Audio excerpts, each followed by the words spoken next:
अपने मन में जिस चीज का विचार करोगे वही चीज तुम्हें मिलना शुरू होगी। अगर पैसे के बारे में विचार करते हो तो आपके पास पैसा आना शुरू होगा।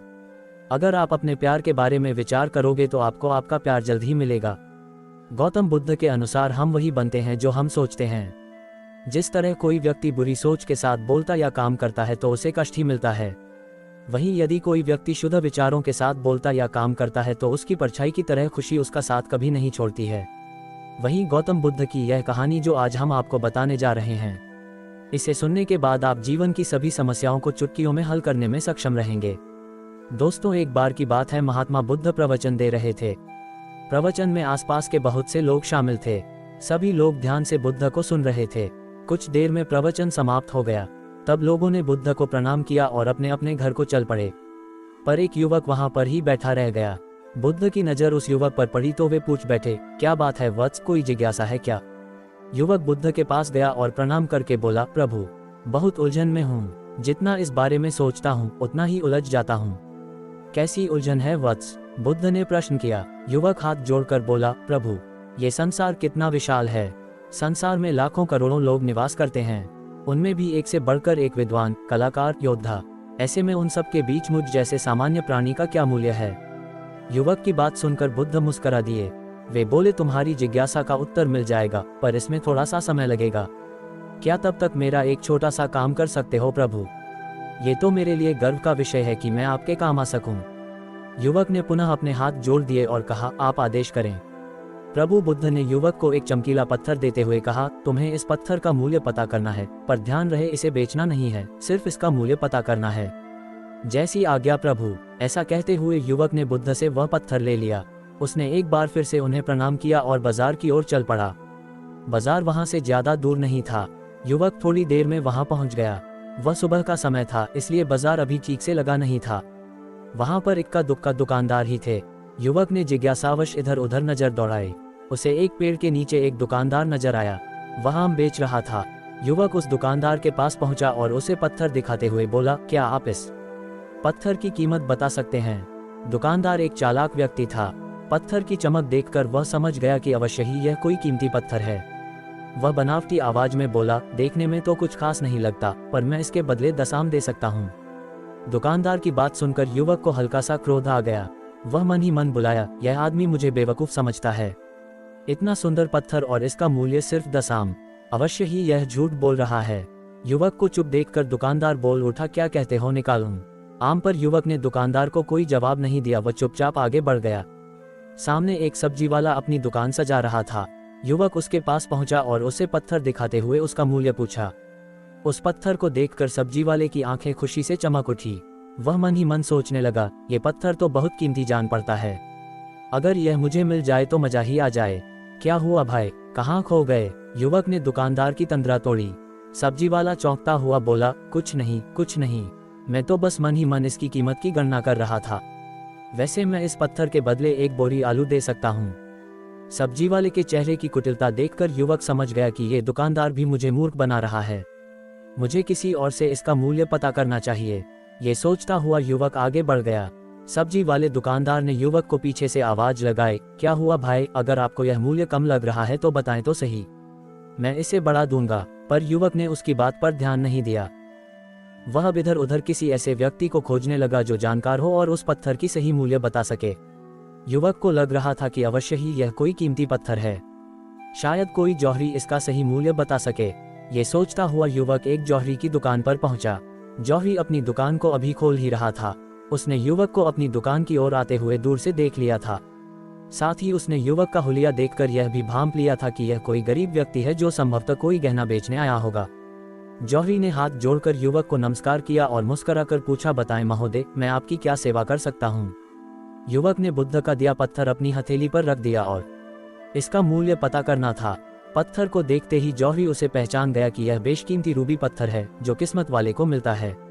वह बोला, पत्थर मुझे दे दो और मुझसे 1 लाख रुपए ले लो। कहते हुए जौहरी ने पत्थर लेने के लिए अपना दाहिना हाथ बढ़ाया, पर तब तक युवक ने पत्थर को अपनी मुट्ठी में बंद कर लिया था। उसे पत्थर के मूल्य का अंदाजा हो गया था, इसलिए वह बुद्ध के पास जाने के लिए मुड़ गया। जौहरी ने उसे पीछे से आवाज लगाई, अरे रुको तो भाई, मैं इसके 50 लाख दे सकता हूँ। लेकिन युवक को वह पत्थर बेचना तो था नहीं, इसलिए वह रुका नहीं और दुकान के बाहर आ गया। पर जौहरी भी कम चालाक नहीं था। वह उस अनमोल पत्थर को किसी भी कीमत पर अपने हाथ से जाने नहीं देना चाहता था। वह दौड़कर उसके आगे आ गया और हाथ जोड़कर बोला, तुम ये पत्थर मुझे दे दो, मैं इसके बदले 1 करोड़ देने को तैयार हूँ। युवक को जौहरी की बातों में अब कोई रुचि नहीं रह गई थी। वह जल्द से जल्द बुद्ध के पास पहुंच जाना चाहता था, इसलिए न तो वह रुका और न ही उसने जौहरी की बात का कोई जवाब दिया। वह तेज तेज कदमों से बुद्ध के आश्रम की ओर चल पड़ा। जौहरी ने पीछे से आवाज लगाई, यह अत्यंत मूल्यवान पत्थर है, अनमोल है, तुम जितने पैसे कहोगे मैं दे दूंगा। ये सुनकर वह युवक परेशान हो गया। उसे लगा कि कहीं पत्थर के लालच में जौहरी उसे पकड़कर जबरदस्ती न करने लगे, इसलिए वह तेजी से आश्रम की ओर दौड़ पड़ा। युवक जब बुद्ध के पास पहुंचा तो वह बुरी तरह से हौंफ रहा था। उसे देखकर बुद्ध मुस्करा दिए, फिर भी उन्होंने अपने चेहरे से कुछ भी जाहिर नहीं होने दिया। वे बोले, क्या बात है वत्स, तुम कुछ डरे हुए से लग रहे हो।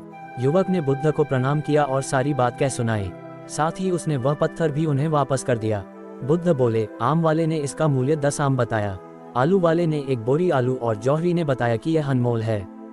इस पत्थर के गुण जिसने जितने समझे उसने इसका मूल्य उसी हिसाब से लगाया। ऐसे ही यह जीवन है। प्रत्येक व्यक्ति खान से निकले हुए एक हीरे के समान है, जिसे अभी तराशा नहीं गया है। जैसे जैसे समय की धार व्यक्ति को तराश दी जाती है, व्यक्ति की कीमत बढ़ती जाती है। ये दुनिया व्यक्ति को जितना पहचान पाती है, उसे उतनी ही महत्ता देती है। कहते हुए बुद्ध एक क्षण के लिए रुके, फिर बोले, किंतु आदमी और हीरे में अंतर यह है, हीरे को कोई दूसरा तराशता है और व्यक्ति को अपने आप को स्वयं ही तराशना पड़ता है। और जिस दिन तुम अपने आप को तराश लोगे, तुम्हें भी तुम्हारा मूल्य बताने वाला कोई न कोई जौहरी मिल ही जाएगा। गौतम बुद्ध उस लड़के को ये सीख देना चाहते थे कि जो इंसान अपने मन में खुद के बारे में विचार करता है, वह व्यक्ति उसी के समान बनता जाता है। किसी इंसान को अगर दुनिया की किसी भी चीज़ से सच्चे मन से लगाव हो तो वह इंसान उस चीज़ को प्राप्त कर लेता है। वही जो इंसान अपनी मनचाही चीज़ को प्राप्त करने में असमर्थ है, उस इंसान ने अपने मन में सच्चे भाव से उस चीज़ को चाहा नहीं होता है। कुछ तो बहुत बहुत शुक्रिया। चैनल को जरूर सब्सक्राइब करें, कमेंट करें, लाइक करें। जय श्री महाकाल। आपका जीवन में लगातार उन्नति और उत्कर्ष की बुलंदियों को आप प्राप्त करते रहे, इसी मंगल कामना के साथ जय श्री महाकाल। चैनल जरूर सब्सक्राइब करें दोस्तों, थैंक यू। एक गांव में एक किसान अपने दुखों से दुखी था। किसी ने उस किसान को बताया कि तुम अपने दुखों के समाधान के लिए बुद्ध की शरण में जाओ, वह तुम्हारे सभी दुखों का समाधान कर देंगे। ये सुनकर वह किसान बुद्ध की शरण चल पड़ा। जैसा कि हम सभी के जीवन में होता है, वह किसान भी अनेक कठिनाइयों का सामना कर रहा था। उसे लगा कि बुद्ध उसे कठिनाइयों से निकालने का कोई उपाय बता देंगे। वह बुद्ध के पास पहुंचा और उसने बुद्ध से कहा कि हे बुद्ध, मैं किसान हूँ, मुझे खेती करना अच्छा लगता है, लेकिन कभी भी वर्षा पर्याप्त नहीं होती और मेरी फसल बर्बाद हो जाती है। पिछले साल भी मेरे पास खाने को कुछ नहीं था और इस साल जब मैंने फसल बोई तो इस बार बहुत अधिक वर्षा हुई, जिसके कारण मेरी फसल को नुकसान पहुंचा। अभी भी मेरे पास खाने को पर्याप्त नहीं है। बुद्ध उसकी बात शांतिपूर्वक सुनते रहे। किसान ने कहा, मैं विवाहित हूँ, मेरी पत्नी मेरा ध्यान रखती है, मैं उससे प्रेम करता हूँ, लेकिन कभी कभी वह मुझे परेशान भी कर देती है। कभी मुझे लगता है कि मैं उससे उकता गया हूँ और कभी मुझे लगता है कि वह मेरे जीवन में न होती तो अच्छा होता। मेरे बच्चे भी हैं, वे भले हैं, पर कभी कभी वह मेरी अवज्ञा कर देते हैं और कभी तो वह मेरी बात नहीं मानते, तो मुझे ऐसा लगता है कि मानो वह मेरे बच्चे ही ना हो। किसान ऐसी ही बातें बुद्ध से करता गया और अपने एक एक करके सभी कठिनाइयों को उसने खुद को बताया। उसके जीवन में बहुत सारी समस्याएं थी। बुद्ध ध्यानपूर्वक उसकी समस्याओं को सुनते गए। बुद्ध ने एक शब्द न कहा और वह बताता चला गया। आखिरकार बताते बताते उसके पास बताने के लिए कोई और अधिक समस्या न बची। अपना मन हल्का कर लेने के बाद वह चुप हो गया और प्रतीक्षा करने लगा कि बुद्ध उसे कुछ उपाय बताएंगे, लेकिन बुद्ध कुछ भी न बोले। उसने बुद्ध से कहा कि मैं आपके पास आया हूँ, क्या आप मेरी समस्या का समाधान नहीं करेंगे? बुद्ध ने कहा, मैं तुम्हारी कोई सहायता नहीं कर सकता। किसान ने अचंभित होकर कहा, यह क्या कह रहे हैं आप? सभी कहते हैं कि आप सभी के दुखों का निवारण कर देते हैं, तो क्या आप मेरे दुखों का निवारण नहीं करेंगे? इसलिए कि मैं गरीब किसान हूँ। बुद्ध ने कहा, सभी के जीवन में कठिनाइयां हैं, तुम्हारे जीवन में कोई नई कठिनाई नहीं है। ये कठिनाइयां तो सभी के जीवन में आती हैं और जाती हैं। कभी मनुष्य सुखी होता है, कभी दुखी होता है, कभी उसे पराये अपने लगते हैं और कभी कभी उसे अपने भी पराये लगते हैं। ये जीवन चक्र है, इनसे कोई नहीं निकल सकता। वास्तविकता यह है कि हम सबके जीवन में 83 कठिनाइयां हैं। मेरा, तुम्हारा और यहाँ उपस्थित हर व्यक्ति का जीवन समस्याओं से ग्रसित है। तुम इन 83 समस्याओं का समाधान नहीं कर सकते, कोई नहीं कर सकता। मैं भी तुम्हारी इन समस्याओं का समाधान नहीं कर सकता। यदि तुम कठोर कर्म करो और उनमें से किसी एक का उपाय भी कर लो तो उसके स्थान पर एक नई समस्या खड़ी हो जाएगी। जीवन का कोई भरोसा नहीं है। एक दिन जिन्हें तुम चाहते हो वह तुम्हें छोड़ देंगे और चले जाएंगे, और एक दिन ये जीवन भी तुम्हें छोड़ देगा और तुम भी यहाँ से चले जाओगे। जीवन का कोई भरोसा नहीं है। एक दिन तुम्हारे प्रियजन चल बसेंगे और एक दिन तुम खुद भी चल बसी होगी। समस्याएं सदैव वैसी ही बनी रहेंगी। आज भी वैसी ही समस्याएं हैं जैसे कि 100 साल पहले थी या 1000 साल पहले थी। समस्याएं जस की तस ही रहेंगी और इन समस्याओं का कोई कुछ उपाय नहीं कर सकता है। किसान क्रोधित हो गया। वह बोला, सब कहते हैं कि आप महात्मा हूँ। मैं यहाँ इस आस में आया था कि आप मेरी कुछ सहायता करोगे। अगर आप मेरी समस्याओं का समाधान नहीं कर सकते तो मेरा आना यहाँ व्यर्थ हुआ। सभी लोग झूठ बोलते हैं कि आप सभी समस्याओं का समाधान करते हैं। आपने तो मेरी एक भी समस्या का समाधान न किया। आपसे भला तो महात्मा हैं जो मेरे घर 2 वर्ष पहले आए थे। उन्होंने मेरे से यह कराया, दान दक्षिणा करवाए और मेरे मन को अपार शांति मिली और कुछ समय के लिए सुख भी आया। कुछ दुख भी कम हुए। लेकिन आपने तो मेरी किसी भी समस्या का समाधान न किया। आपने तो सीधा मुझे मना कर दिया। बुद्ध ने कहा, क्या तुम्हारे वह सब करने से तुम्हारे सभी दुख समाप्त हो चुके हैं? क्या तुम आज उनसे भी कहीं अधिक दुखों में नहीं पड़े हो? ये दुख कभी समाप्त नहीं होने वाले। किसान ने कहा, तो क्या मैं यह मान लूं कि आप मेरी कोई मदद नहीं कर सकते और आप मेरी समस्याओं का हल नहीं निकाल सकते हैं? यदि आप इतनी छोटी छोटी बातों का उपाय नहीं कर सकते तो आपकी शिक्षाएं किस काम की? बुद्ध ने कहा, मैं तुम्हारी 83 समस्याओं का समाधान तो नहीं कर सकता हूँ, लेकिन हाँ, मैं तुम्हारी 84 भी समस्या का समाधान कर सकता हूँ। किसान ने अचंभित होकर कहा, 84 समस्या? वह कौन सी समस्या है? बुद्ध ने कहा, वह यह है कि तुम नहीं चाहते कि तुम्हारे जीवन में कोई समस्या हो। इसी समस्या के कारण ही सारी समस्याओं का जन्म हुआ है। अगर तुम इस बात को स्वीकार कर लो कि जीवन में समस्या होती ही है, सभी के जीवन में कोई न कोई कठिनाई होती ही है। तुम सोचते हो कि तुम इस दुनिया में सबसे ज्यादा दुखी हो और तुम्हारे जितना कोई और दुखी नहीं है। तो तुम अपने आसपास देखो कि जितने लोग तुम्हारे आसपास हैं, क्या वह तुमसे कम दुखी हैं? तुम्हें अपना दुख बड़ा लगता है, जबकि तुम्हारे आसपास रहने वाले सभी को अपना दुख बड़ा लगता है। इस दुनिया में सभी को अपना दुख बड़ा लगता है, चाहे दुख छोटा हो या बड़ा हो, लेकिन वह जिसके साथ घट रहा है उसी के लिए वह बड़ा होता है। हम किसी दूसरे के बारे में विचार नहीं करते। बहुत दूर के बारे में तो हम विचार बिल्कुल नहीं करते।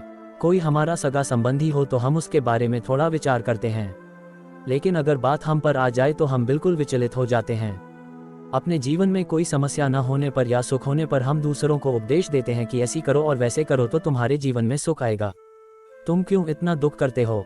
दुख आता है और जाता है, लेकिन जब यही घटना हमारे जीवन में घटती है तो हमें यह बातें समझ नहीं आती। हम सिर्फ अपने दुख से दुखी होते रहते हैं। तो यही है 84 की समस्या कि तुम ये चाहते हो कि तुम्हारे जीवन में कोई समस्या न हो। यही इन समस्याओं की असली जड़ है।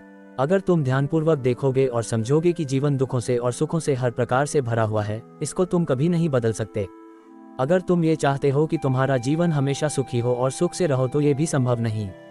और अगर तुम चाहते हो कि तुम्हारा जीवन हमेशा दुखों से भरा हो तो ये भी संभव नहीं है। अगर तुम ये चाहते हो कि तुम सुख और दुख से ऊपर उठ सको तो यह संभव है। सुख और दुख को आने से हम रोक नहीं सकते, लेकिन सुख और दुख का हम पर कोई प्रभाव न हो ऐसी व्यवस्था हम कर सकते हैं। तो मैं तुम्हारी 84 की समस्या का समाधान कर सकता हूँ। बाकी 83 समस्याओं का समाधान मेरे हाथ में नहीं है। अगर तुम चाहते हो कि तुम्हारी जीवन में कोई समस्या न हो तो तुम्हें इस बात को समझना होगा कि जीवन में समस्याएं आती ही हैं। हमें उनसे विचलित नहीं होना चाहिए। वह किसान बुद्ध के चरणों में गिर पड़ा और बोला, हे बुद्ध, इतनी छोटी सी बात मैं आज तक समझ ना पाया। आपने इतनी छोटी सी बात ने सरल शब्दों में मुझे समझा दी। इसके लिए मैं आपका बहुत बहुत आभारी हूँ। अपने जीवन को पूर्ण रूप से जीऊंगा और कभी सुख और दुख के फेरे में पड़कर अपना जीवन बर्बाद नहीं करूंगा। बहुत बहुत शुक्रिया। जय श्री महाकाल। बहुत बहुत धन्यवाद दोस्तों। चैनल को जरूर सब्सक्राइब करें, लाइक करें, शेयर करें, कमेंट करें। आप सब्सक्राइब करेंगे तो मुझे हौसला मिलेगा दोस्तों, और भी ज्यादा काम करने का। मुझे लगता है कि मुझे अपने समय से कुछ समय निकालकर कुछ अच्छा काम करना चाहिए, जिससे खुद के साथ दूसरों की उन्नति में भी कुछ योगदान में दे सकूं। थैंक यू, शुक्रिया। जय महाकाल।